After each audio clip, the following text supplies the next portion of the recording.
Certification, notarization, apostille, what's the difference? And more importantly, which one do you need? If you're going through the academic transcript evaluation process, you're going to hear these terms used a lot. And you're going to have to decide along the way which one you need. So this video is about helping you understand exactly which one you need so your academic transcript evaluation goes smoothly and has the highest chance of getting accepted and not delayed.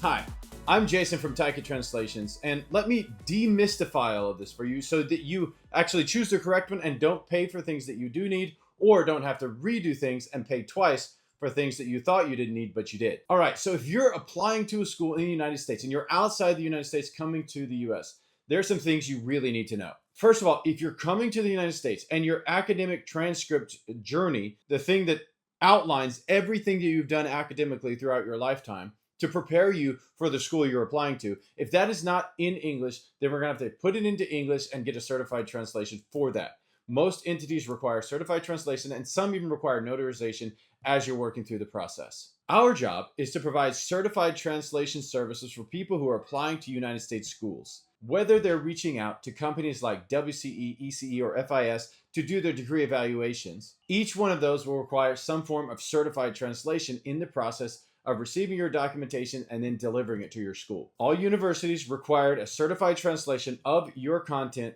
not the original version, because obviously if it's not in their language, they're not going to be able to do anything with it. And you will either get rejected or delayed. So notarization is when a notary public in the United States confirms that the person signing the document, for example, we have a certified translation done by our agency, and many times I myself am the person who actually signs those certificates. So the notary verifies that our signature on that document is a valid signature of somebody who is authorized to sign such a certificate for our organization regarding translation authenticity and accuracy. It doesn't verify your grades. This is just a signature on the certificate of accuracy that we provide to you once we process your documents. And we only do this if it's required. Sometimes the certificate of translation without notarization is enough. However, when it's required, we make sure that step is accomplished so that you can move things forward. All right, so the next one that I mentioned is apostille, apostleship of documentation. And this is an international authorization and recognition of documents in countries that have chosen to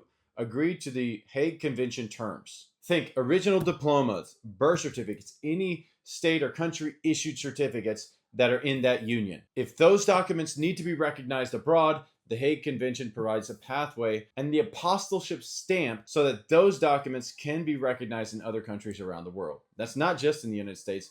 It could be Europe and any other country that participates in the Hague Convention. To find a list of those countries that participate in the Hague Convention and find out if your country participates in that convention, you can easily do a Google search online and find it. Just type in Google countries that are part of the Hague Convention and see if your country is listed there. So the thing I want to mention about this is apostleship is more expensive, it takes a little bit longer, and it's rarely needed. So only do this if it's actually required by the school or entity that you're applying to. It's typically not needed in the transcript or degree evaluation process. Okay, so this is what I want you to remember.